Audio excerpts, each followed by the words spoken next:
Hello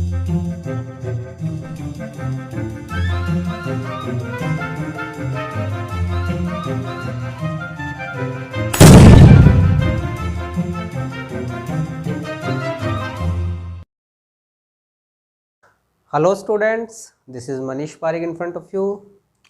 In this video, we are start a new lecture of class 11th, and this is a first chapter, your first chapter, that is basic concept of chemistry.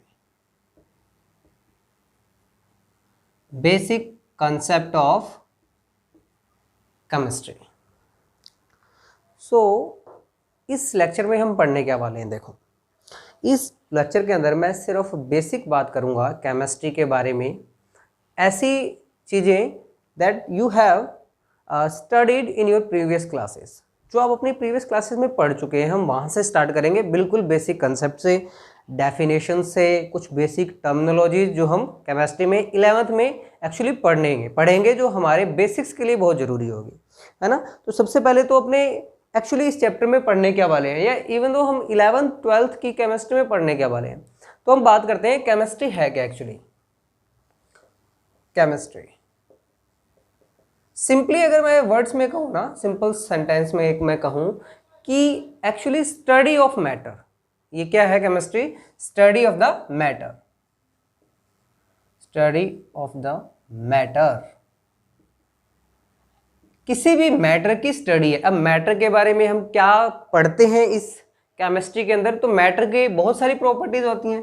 जैसे basically हम पढ़ते हैं composition के बारे में, कोई matter किस चीज़ से बना हुआ है, उसमें अगर एलिमेंट्स हैं, मिक्सचर है, कंपाउंड्स हैं, वो किस किस रेशो में बने हैं, किस प्रोपोर्शन में उसमें ऐड है। तो मेनली हम क्या पढ़ते हैं? मैटर के कंपोजिशन के बारे में। और हम क्या पढ़ते हैं? मैटर की केमिकल रिएक्शंस के बारे में, केमिकल रिएक्शन। और मैं अगर बात करूं केमिकल प्रॉपर्टीज, कैसे वो किसी अलग दूसरे कंपाउंड से रिएक्ट होगा, कैसे वो अपनी फॉर्म चेंज कर सकता है रिएक्शन से, उसकी क्या क्या केमिकल प्रॉपर्टीज है। और हम मैटर के बारे में क्या पढ़ते हैं? ऑब्वियसली हम फिजिकल चेंजेस भी पढ़ते हैं इसमें ना, फिजिकल स्टेट के चेंजेस, फिजिकल चेंजेस भी, ये भी हम स्टडी करते हैं। तो एक्चुअली है क्या केमिस्ट्री? स्टडी ऑफ मैटर है, यानी कि किसी भी मैटर की कंपोजिशन की स्टडी करना, उसके केमिकल रिएक्शन की स्टडी करना, उसकी फिजिकल स्टेट के बारे में स्टडी करना, ये सारी क्या है? केमिस्ट्री है। तो अगर हमें केमिस्ट्री समझनी है तो हमें ये वर्ड समझना पड़ेगा, मैटर। और ये मेरे को पता है, आपको पता होगा, आपने 9th में बड़े अच्छे से पढ़ा होगा। अब हम किसके बारे में पढ़ेंगे? मैटर के बारे में। देखते हैं मैटर क्या है। तो ये आप पढ़ चुके हो, है ना, बेसिक इसके बारे में पढ़ चुके हो कि मैटर क्या होता है, मैटर की डेफिनेशन क्या होती है। तो मैटर की डेफिनेशन क्या है? Everything that has some mass and occupy some space. जो क्या करता है? जैसे ऐसी कोई भी सब्सटेंस जिसका क्या हो, कुछ मास हो, वेट हो जिसका कुछ, और वो कुछ जगह ऑक्यूपाई करता हो, स्पेस ऑक्यूपाई करता हो, उसको हम क्या कहते हैं? मैटर कहते हैं। तो हम स्टार्ट करते हैं मैटर से। अब यहां हम क्या पढ़ेंगे? हम मैटर का क्लासिफिकेशन पढ़ेंगे। मैटर को क्लासिफाई करते हैं हम दो तरीके से। एक हमारा क्लासिफिकेशन होता है फिजिकल क्लासिफिकेशन, जो आपने 9th में पढ़ा है, फिजिकल क्लासिफिकेशन। एक हमारा होता है केमिकल क्लासिफिकेशन। एक क्या होता है? Chemical classification. Physical classification means matter को आप डिवाइड करते हो on the basis of physical state. और फिजिकल स्टेट बेसिकली हमारे पास कौन कौन सी होती है? 3 फिजिकल स्टेट होती है हमारे पास, सॉलिड, लिक्विड एंड गैस। ये हमारा फिजिकल क्लासिफिकेशन ऑफ मैटर है। सॉलिड हमें पता है क्या होते हैं? इंटरमोलिकुलर डिस्टेंसेस क्या होती है? नेग्लेजिबल होती है या बहुत कम होती है। लिक्विड के अंदर इंटरमोलिकुलर डिस्टेंसेस क्या होती है? थोड़ी ज़्यादा होती है। और गैस के अंदर इंटरमोलिकुलर स्पेस बहुत ज़्यादा होता है ना। जो सॉलिड होती है उसकी कंप्रेसिबिलिटी नेग्लेजिबल होती है। लिक्विड के अंदर एज कंपेयर टू सॉलिड नेग्लेजिबिलिटी, जो कंप्रेसिबिलिटी है वो थोड़ी हाई होती है। और गैस के अंदर बहुत सारी कंप्रेसिबिलिटी होती है, क्योंकि इसके मॉलिक्यूल्स के बीच में क्या होता है? स्पेस बहुत ज़्यादा होता है। हमारे लिए ये मायने रखता है। हम इस पे फोकस करेंगे ज़्यादा इस चैप्टर के अंदर कि केमिकल क्लासिफिकेशन मैटर को कैसे क्लासिफाइड किया जाता है on the basis of chemical properties. तो देखो केमिकल प्रॉपर्टीज, केमिकल के अकॉर्डिंग हम दो तरीके से इसको क्लासिफाई करते हैं। पहला होता है हमारे पास प्योर सब्सटेंसेस, प्योर सब्सटेंसेस, और सेकंड होते हैं हमारे पास मिक्सचर्स। तो कैसे क्लासिफाइड करते हैं हम केमिकली बेस पे मैटर को? दो तरीके से, प्योर सब्सटेंसेस एंड मिक्सचर। अब इन प्योर सब्सटेंसेस को भी हम दो तरीके से आगे फिर क्लासिफाइड करते हैं। एक होते हैं हमारे एलिमेंट्स और सेकंड होते हैं हमारे कंपाउंड्स। ठीक है, प्योर सब्सटेंसेस यानी कि किसी टाइप का कोई मिक्सचर नहीं है, प्योर फॉर्म में है अपनी, है ना, मैटर किस फॉर्म में, अपनी प्योर फॉर्म में है। अब उसको कैसे क्लासिफाई किया हमने? दो तरीके से, एलिमेंट्स और कंपाउंड्स। अब इनको समझते हैं, क्या होते हैं एलिमेंट्स और क्या होते हैं कंपाउंड्स। देखो अगर मैं बात करूं एलिमेंट्स की, अगर इसकी डिफाइन हम समझें, इसकी डेफिनेशन हम समझें, तो एलिमेंट्स होते क्या है? द सिंपलेस्ट फॉर्म ऑफ, मैं यहां लिखता हूं, the simplest form of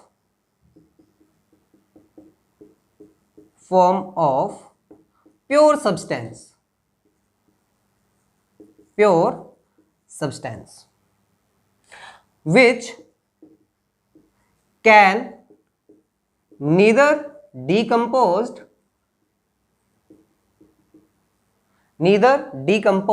nor built from any simple substances, any simple pure substances,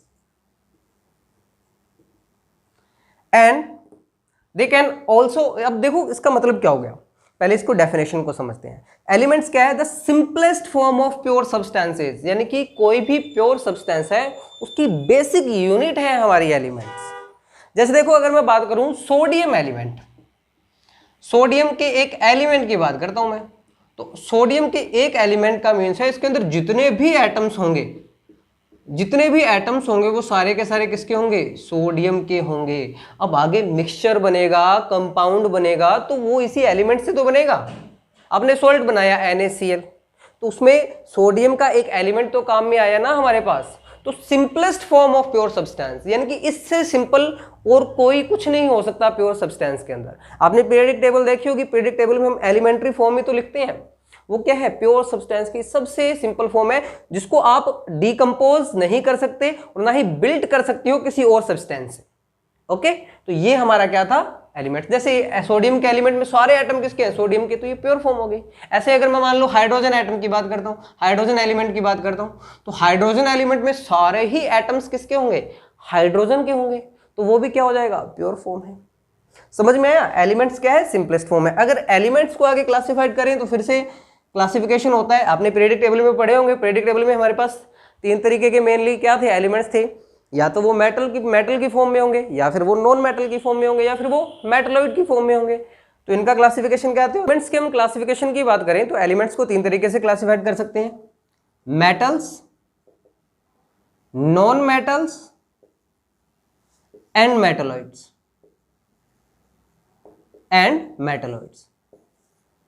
इसको समझे।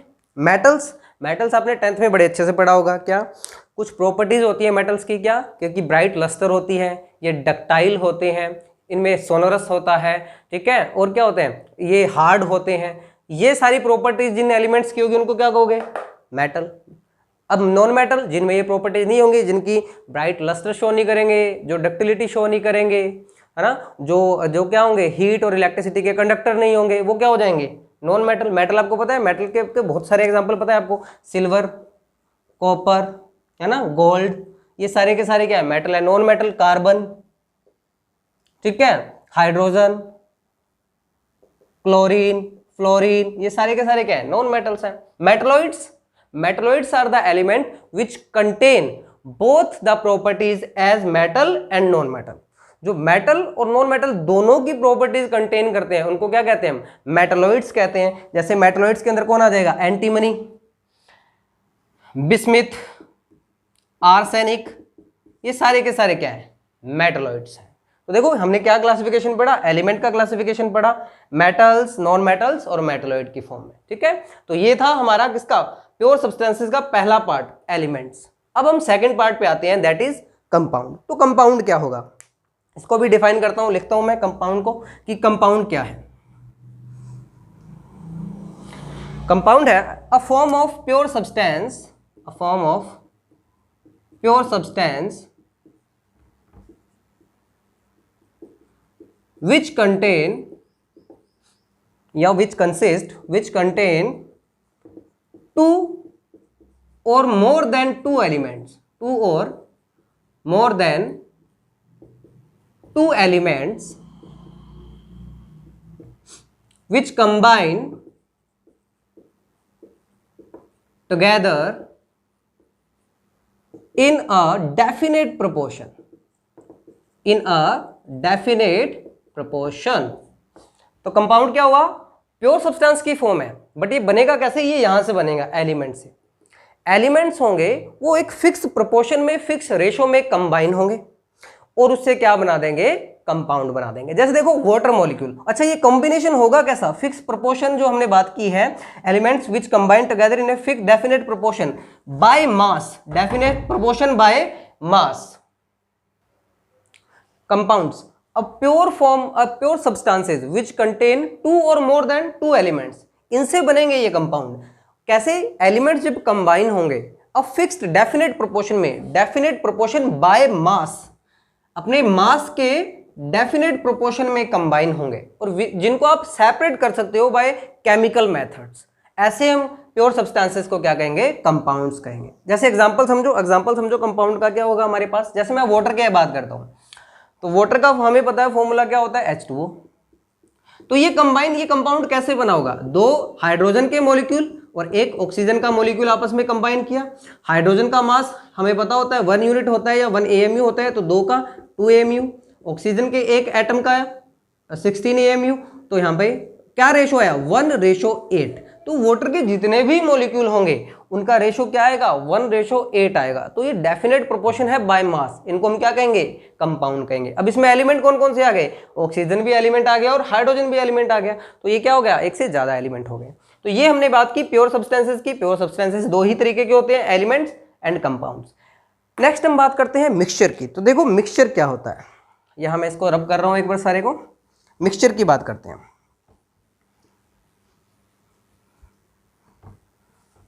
मिक्सचर क्या है, ये एलिमेंट्स या कंपाउंड का अनडेफिनेट क्या है, अनडेफिनेट मिक्सचर है। दैट मींस मिक्सचर के अंदर क्या होगा, कंबाइन होंगे कौन कौन, एलिमेंट्स भी कंबाइन हो सकते हैं, कंपाउंड भी कंबाइन हो सकते हैं, लेकिन उनका कोई भी डेफिनेट प्रोपोर्शन, कुछ भी डेफिनेट मिक्सचर नहीं होगा, उनका डेफिनेट प्रोपोर्शन नहीं होगा, उसको हम क्या कहेंगे, मिक्सचर कहेंगे। मिक्सचर दो तरीके के होते हैं, कौन कौन से, एक होता है हमारे पास होमोजीनस मिक्सचर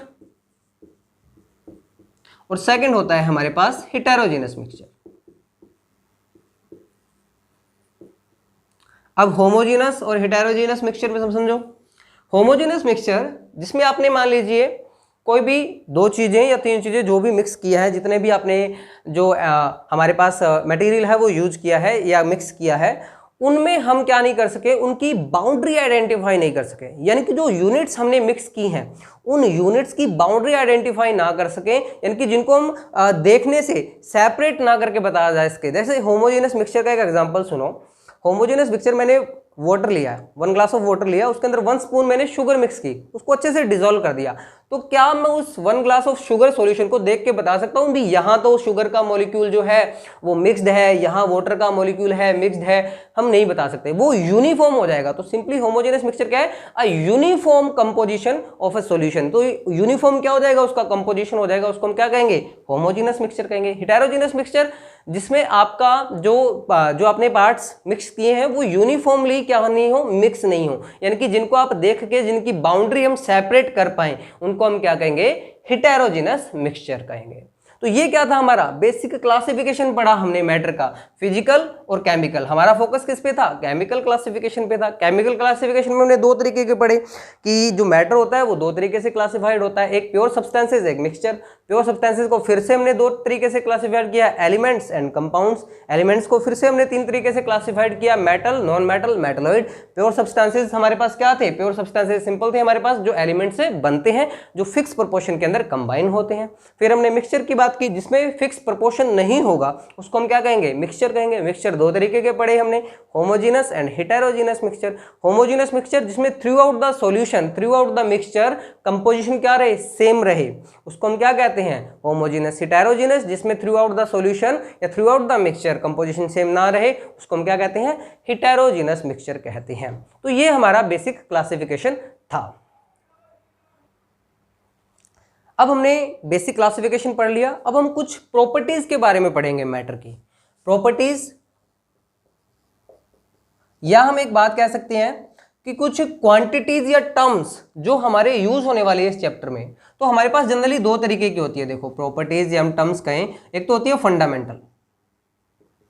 फंडामेंटल मीन्स जो किसी भी मैटर की खुद की होगी, जिसको आप कहीं से डेराइव नहीं कर सकते। और दूसरी होती है डेराइव्ड प्रॉपर्टीज या डेराइव्ड क्वांटिटीज या डेराइव्ड यूनिट्स भी जिनको आप बोलते हो।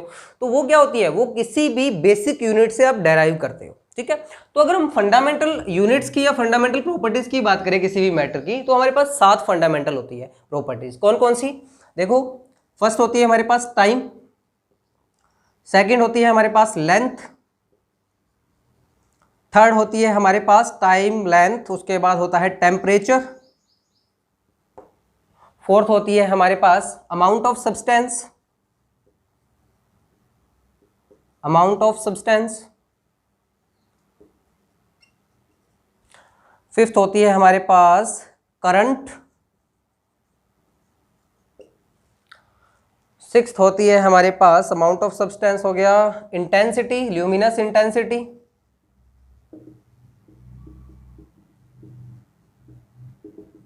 यूनिट रहेगी यार, मास।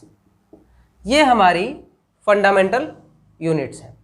अब इनके हम वो देखेंगे यूनिट्स, इन सब जो प्रॉपर्टीज हैं इनकी यूनिट्स क्या क्या है। एसआई यूनिट्स की जनरली हम बात करेंगे। तो टाइम जो हमारे पास होता है वो सेकंड के अंदर होती है, एसआई यूनिट। लेंथ की जो होती है या डिस्टेंस भी इसको बोल सकते हो, किलोग्राम। टेम्परेचर हमारा होता है क्या है किसमें? केल्विन। अमाउंट ऑफ सब्सटेंस इसकी यूनिट होती है मोल। करंट, करंट की यूनिट हमें पता है एम्पियर। ल्यूमिनस इंटेंसिटी ये होती है कैंडेला। और मास ये होता है केजी। ये बेसिक 7 फंडामेंटल प्रॉपर्टीज है, उनकी एसआई यूनिट्स हैं हमारे पास, ठीक है। सेकेंड, किलोग्राम, केल्विन, मोल, एम्पियर, कैंडेला, किलोग्राम, ये सब ठीक है। लेंथ किलोग्राम नहीं, किलोमीटर। क्या करते हो तुम लोग? गलत करते हो यार, ठीक है, किलोमीटर। अब देखो, अब हम क्या कर रहे हैं, अब कुछ एक कन्वर्जन हम देखते हैं। जैसे कन्वर्जन जो हमारे बहुत काम आता है, एक तो केल्विन का, ये तो तुमने छोटी क्लासेस में पढ़ा है यार कि क्या 273.15 केल्विन इक्वल्स टू कितना होता है? 0 डिग्री सेल्सियस। ये तो तुम कर दोगे। लेकिन अगर मैं कहूँ फारेनहाइट को क्या करना है? चेंज करना है, तो फारेनहाइट का भी एक हमारा कन्वर्ट में कन्वर्ट करना पड़ जाए। फारेनहाइट को हमें कन्वर्ट करना पड़ जाए डिग्री सेल्सियस में, तो हमारे पास फॉर्मूला होता है degree Fahrenheit equals to 9/5 degree Celsius plus 32 degree. ये कन्वर्जन याद रख लेना, जिससे क्या होता है? डिग्री फारेनहाइट को आप किस में कन्वर्ट कर सकते हो? डिग्री सेल्सियस को आप डिग्री फारेनहाइट में कन्वर्ट कर सकते हो इस फॉर्मूले से। और कन्वर्जन हमारे लिए क्या जरूरी होते हैं? टेम्परेचर का कन्वर्जन हो गया हमारे लिए। अच्छा, एक मैं बताऊं लेंथ का, लेंथ का, मीटर का और सबका हम बात करते हैं कन्वर्जन की, कुछ कन्वर्जन की। तो जैसे मैं बताऊं आपको, आपने पढ़ा होगा कुछ यूनिट्स, जैसे नैनोमीटर। 1 नैनोमीटर ये होती है हमारी 10⁻⁻9 मीटर। ओके, 1 पिकोमीटर ये होता है हमारा 10⁻12 मीटर। एंड 1 एंगस्ट्रम होता है हमारे पास 10⁻10 मीटर। ये भी कन्वर्जन याद रखना आप लोग, क्योंकि ये जरूरत पड़ेगी अपने को केमिस्ट्री में, जब न्यूमेरिकल सोल्व करेंगे इन कन्वर्जन्स की हमें जरूरत पड़ने वाली है। तो 1 nanometer means 10⁻9 meter, 1 picometer means 10⁻12 meter, 1 angstrom means 10⁻10 meter. तो ये बेसिक कन्वर्जन्स है। अच्छा, ये तो थी फंडामेंटल प्रॉपर्टीज। फंडामेंटल प्रॉपर्टीज सिर्फ डेराइव्ड प्रॉपर्टीज या डेराइव्ड यूनिट्स की हम बात करें, कैसे करेंगे? तो डेराइव्ड यूनिट सबसे पहले हम देखते हैं कौन कौन सी हमारे लिए जरूरी है। तो अगर मैं करता हूं वॉल्यूम, तो वॉल्यूम कैसे करेंगे हम कंसीडर? अगर वॉल्यूम को देखना है तो वॉल्यूम हमें पता है क्या होता है, हमारे पास होता है area into length, area into length. तो एरिया हमारे पास क्या होता है, सीधी सी बात है, एरिया की अगर लेंथ की बात करें तो मान लो अगर हमने किस में लिया है, हमारे पास मीटर में है, अगर है ये तो ये मीटर, और ये मीटर स्क्वायर, तो ये किस में हो जाएगा, मीटर क्यूब। तो वॉल्यूम हमारे पास क्या हो गया, मीटर क्यूब, अगर मैंने मीटर मीटर में ले रखी है लेंथ। ठीक है, और देखो और डायरेक्ट यूनिट होती है हमारे पास डेंसिटी। डेंसिटी को कैसे निकालते हो, मास बाय वॉल्यूम। मास किस में निकाला, केजी में, वॉल्यूम किस में निकाला, मीटर क्यूब में। तो क्या हो गया, केजी मीटर क्यूब इनवर्स, बस ये केजी पर मीटर क्यूब, ये डेंसिटी होगी हमारी, मास अपॉन वॉल्यूम। और देखो, और हमारे पास अगर हम निकालें फोर्स, फोर्स की अगर हम यूनिट या प्रॉपर्टी डिफाइन करें तो फोर्स हमारे पास क्या होता है, मास इनटू एक्सेलरेशन। ये पढ़ोगे एक्सेलरेशन वगैरह फिजिक्स में अच्छे से। तो मास तो हमें पता है केजी, एक्सेलरेशन मैं आपको बता देता हूं मीटर पर सेकंड स्क्वायर। तो हमारे पास क्या हो गया यूनिट फोर्स की, किलोग्राम मीटर सेकंड माइनस 2। अब इस पूरे के पूरे तामझाम को हम एक और भी लिखते हैं, क्या, 1 न्यूटन। ये सारा का सारा किलोग्राम मीटर सेकंड माइनस 2 को क्या लिखते हैं, न्यूटन। तो फोर्स की यूनिट क्या हो गई, 1 न्यूटन भी हो गई। अगर हम बात करें किसकी, प्रेशर की, तो प्रेशर देखो क्या हो सकता है, प्रेशर होता है फोर्स अपॉन एरिया। फोर्स हमें पता है न्यूटन, एरिया पता है हमें मीटर स्क्वायर, तो ये प्रेशर की यूनिट होगी न्यूटन मीटर स्क्वायर। तो ये बेसिक कुछ फंडामेंटल प्रॉपर्टीज, फंडामेंटल से हमने क्या निकाली, डायराइव्ड, वॉल्यूम, डेंसिटी, फोर्स। इस तरीके से आप उन जो फंडामेंटल से आप कोई भी डायराइव्ड जो यूनिट है या प्रॉपर्टीज आप कैलकुलेट कर सकते हैं। तो ये हमने पढ़ लिया किसके बारे में, फंडामेंटल प्रॉपर्टीज के बारे में। अब हम नेक्स्ट टॉपिक पे बात करेंगे जो हमारे लिए बहुत इंपॉर्टेंट है। एक्चुअली ये पूरे के पूरे केमिस्ट्री में, जब तक केमिस्ट्री पढ़ोगे ना, ये चीज़ बड़ी काम आने वाली है, तो इसको समझना। अब जो हम टॉपिक पढ़ेंगे उसको हम एक नाम देते हैं साइंटिफिक नोटेशन। साइंटिफिक नोटेशन क्या है, साइंटिफिक नोटेशन, देखो केमिस्ट्री में ऐसा होगा कि अब बहुत बड़े से बड़े लार्ज नंबर जिसको कहते हैं हम वो भी यूज होगा, और बहुत पिद्दू सा छोटा सा नंबर भी यूज होगा जो कुछ भी नहीं होगा। तो बहुत बड़े और बहुत छोटे नंबर हम यूज करने वाले हैं। तो उन बहुत बड़े और बहुत छोटे नंबर को ना एक फिक्स तरीके से रिप्रेजेंट करने का तरीका क्या है, साइंटिफिक नोशन। जैसे तुम्हें एवोगैड्रो नंबर तो याद होगा, एवोगैड्रो नंबर कैसे लिखते हो, 6.022 इंटू 10⁻23 लिखते हो तुम। अब सोचो अगर मैं इसको नहीं लिखता, इसको मैं नॉर्मल वैल्यू में लिखता, तो क्या लिखता, देखो ऐसे लिखता मैं 1 2 3 4 5 6 7 8, सारी दिहाड़ी तो इसमें निकल जाएगी भाई। ये क्या है, ये जो रिप्रेजेंटेशन है इतने बड़े नंबर का, किसमें, साइंटिफिक नोटेशन में। समझ रहे हो, बहुत बड़ा नंबर है। जैसे मान लीजिए अगर ये लिखना है मेरे को 0.004 0.00000461, अब इतने बड़े डिजिट को अगर 5 बार लिखना पड़ गया मेरे को, तो सारा काम तो इसी में निकल जाएगा। इसको शॉर्ट तरीके से और एक वेल अरेंज तरीके से लिखने का तरीका ये क्या है, साइंटिफिक नोटेशन है। तो साइंटिफिक नोटेशन में करते क्या हुआ, आपको डेसिमल पॉइंट लगाना पड़ता है फर्स्ट नॉन जीरो डिजिट के बाद में। जैसे देखो ये था 602222, तो हमने डेसिमल पॉइंट कहाँ लगाया, फर्स्ट नॉन जीरो डिजिट के बाद में, यानी कि 6 के बाद में मैंने यहाँ लगा दिया। अब उसके बाद में मैंने देखा कि डेसिमल को मैंने कितने जो नंबर्स मूव किया है उसके अकॉर्डिंग मैंने क्या लगाई, 10 की पावर लगाई। इसको बेसिक एग्जांपल से समझो। देखो मान लीजिए मैं लिखता हूं ये 96000 मीटर, ये मैंने लिखा है, ये मीटर के अंदर ये डिस्टेंस थी, ये मैंने लिखी। अब इसको मेरे को क्या लिखना है, साइंटिफिक नोशन में लिखना है, साइंटिफिक नोटेशन में लिखना है। तो साइंटिफिक नोटेशन में सिंपल मींस क्या है, हमें फर्स्ट नॉन जीरो डिजिट के बाद में क्या लगाना है, हमें लगाना है डेसिमल पॉइंट, यानी कि डेसिमल तो आएगा 9 के बाद में 9.6।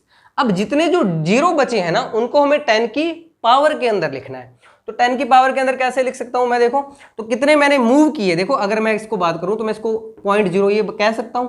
तो डेसिमल पॉइंट कितना मूव किया मैंने, 1 डिजिट 2 3 4 5 डिजिट मैंने मूव किया, तो 10 टू द पावर 5 ये मैंने लिख दिया। तो ये क्या हो गया, इसका साइंटिफिक नोशन हो गया। ठीक है, ऐसे ही मान लो ये मेरे पास था 0.00061, इसको मेरे को साइंटिफिक नोशन में लिखना है। तो मेरे को पता है क्या करना है, फर्स्ट नॉन जीरो डिजिट के बाद में क्या लिखना है, मेरे को डेसिमल लिखना है 6.1। अब मैंने कितने डिजिट मूव किया डेसिमल पॉइंट को, डेसिमल पॉइंट क्या था, यहां था 1 2 3 4 5, 10⁻⁻5। अब यहां तो मैंने +5 लिखा, यहां मैंने -5 लिखा, तो सिंपल है। अगर डेसिमल पॉइंट को आप मूव कर रहे हो राइट साइड में, कहां कर रहे हो, मूव कर रहे हो आप किसमें, राइट साइड, तो वहां पे जो हमारा पावर आएगी वो किस में आएगी, पॉजिटिव में आएगी, सॉरी लेफ्ट साइड में मूव कर रहे हो, लेफ्ट साइड में, डेसिमल पॉइंट को कहां मूव कर रहे हो, लेफ्ट साइड में, तो पावर किस में आएगी, पॉजिटिव में। और अगर डेसिमल पॉइंट को आप मूव कर रहे हो कहां, राइट साइड में, तो आपकी जो पावर आएगी वो किस में आएगी, नेगेटिव के अंदर आएगी। ठीक है, मूव राइट कर रहे हो, हाँ मूव राइट करेंगे तो ये किस में आ जाएगी, नेगेटिव में आ जाएगी। अब देखो इसको मैं एक सिंपल बिल्कुल शॉर्ट फॉर्मूले के अंदर चेंज कर देता हूँ। शॉर्ट फॉर्मूला क्या है हमारे पास, तो साइंटिफिक नोशन को आपको एक शॉर्ट तरीके से मैं एक तरीके से फॉर्मूला बताता हूँ, उसके अकॉर्डिंग करेंगे। हमारा फॉर्मूला है साइंटिफिक नोशन का n × 10⁻⁻n। n क्या है हमारा, वो डिजिट है, सिंगल डिजिट, जिसके बाद में हमें क्या लिखना है, जो हमारा डेसिमल पॉइंट है वो लिखना है। और n क्या है हमारा, कितने हमने जो मूव किया है, मूवमेंट ऑफ डेसिमल पॉइंट। अगर हमने क्या किया है, मूव लेफ्ट किया है, लेफ्ट साइड में हमने मूव किया है, तो हमारे पास क्या आएगा, पॉजिटिव के अंदर आएगा।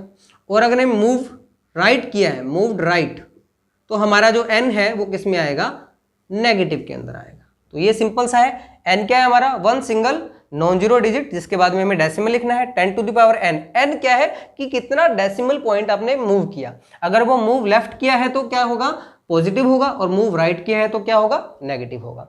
अब इसके कुछ एग्जांपल देखते हैं। देखो एग्जांपल के अंदर देखो हमारे पास एग्जांपल है, जैसे इसको आपको साइंटिफिक नोशन में रिप्रेजेंट करना है।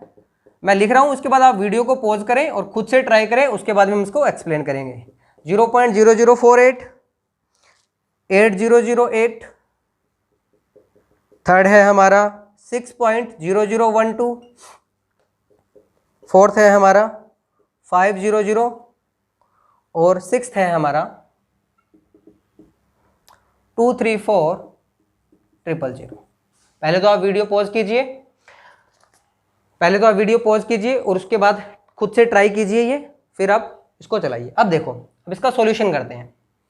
हमें क्या करना है, हमें लगना है कि वन नॉन जीरो डिजिट के बाद में क्या लगाना है, हमें डेसिमल लगाना है। ठीक है, डेसिमल लगाएंगे, कहां लगेगा डेसिमल, 4.8 पे। अब 4.8 के लिए देखो आपने डेसिमल कितना मूव किया, 1 2 3 मूव किया है, यानी कि 10⁻³ तो आएगा ही आएगा। अब पॉजिटिव आएगा कि नेगेटिव। अब जो हमारा डेसिमल पॉइंट है वो मूव कहाँ हुआ है, राइट हैंड साइड में हुआ है, तो हमारे किस में आएगी, राइट हैंड साइड में, तो नेगेटिव। अब इसमें देखो, अब हमें मूव करना है, हमें क्या लगाना है, डेसिमल पॉइंट लगाना है, तो डेसिमल पॉइंट कहाँ लगेगा हमारा, 8 पे लगेगा, 8.008। कितना मूव किया हमने, अगर इसको मालूम है 0.0 यहाँ, तो 0.0 का मतलब नंबर तो सेम ही रहेगा। अब डेसिमल पॉइंट कितना मूव हुआ, 1 2 3 किधर हुआ, लेफ्ट हैंड साइड में हुआ, 10⁻3। इसमें देखो पहले से लगा हुआ है डेसिमल पॉइंट 6.0012, तो ये तो एक्चुअली हमने वैसे ही लिख रखा है 6.0012। 10⁻, क्या लिख सकते हैं इसको, 10⁻ आप लिख सकते हो इसको कितना, 0 लिख सकते हो। ठीक है, ये देखो अब 5.0 इंटू 10⁻5.0 डेसिमल पॉइंट हमने कितना मूव किया, 1 2 किधर, लेफ्ट हैंड साइड में, मूव किया तो पॉजिटिव में, 10⁻2। ओके, अब इसको अगर मूव करना है तो देखो इसको मैं ऐसे लिख सकता हूं, 0.0 लिख सकता हूं, तो 2.34 ये लिखना पड़ेगा। फर्स्ट डेसिमल पॉइंट कितना मूव किया, 1 2 3 4 5 किस साइड में, लेफ्ट हैंड साइड में, 10⁻5। इस तरीके से हम क्या करते हैं, ये सिग्निफिकेंट नोटेशन लिखते हैं। अभी और एग्जांपल देखो, इसके और एग्जांपल देखते हैं हम। जैसे मैंने लिख दिया 0.0048 इंटू 10⁻⁻², ये मैंने लिख दिया। अब इसको साइंटिफिक नोशन में करना है, तो हमें पता है डेसिमल पॉइंट को कहाँ लाना है, 4.8 के करीबन लाना है। 10⁻⁻² तो पहले की तरह ही है। अब देखो डेसिमल पॉइंट मैंने कितना खिसकाया, 1 2 3 किस साइड में खिसकाया हमारा, राइट हैंड साइड में, खिसकाया तो नेगेटिव के अंदर आएगा, 10⁻³ तो माइनस टू, बेस इनका सेम है, -2 -3 कितना हो गया -5, तो 10⁻⁵ ऐसे ही अगर मैं इसको ऐसे लिख दूं 48,000 इंटू 10⁻²। अब इसको डेसिमल में लिखना है मेरे को, तो देखो वही 4.8 पे लाना है। मान लीजिए यहाँ पे डेसिमल था, तो डेसिमल कितना किसका 1 2 3 4, 4 किस साइड में, लेफ्ट हैंड साइड में। तो 4 को कैसे लिख सकते हो 10⁻⁴, लेफ्ट हैंड साइड में होगा तो क्या लिखेंगे, पॉजिटिव में लिखेंगे, इंटू 10⁻²। अब 10⁻² और +4 क्या आ जाएगा, 10 हमारे पास आ जाएगा ये पॉजिटिव के अंदर 2, 1 2 3 4, हाँ पॉजिटिव के अंदर 2। ये हमारा साइंटिफिक नोशन हो गया। तो इस तरीके से किसी भी बड़े से बड़े नंबर और छोटे से छोटे नंबर को आप केमिस्ट्री में देखोगे तो वो साइंटिफिक नोशन की फॉर्म में लिखा होगा।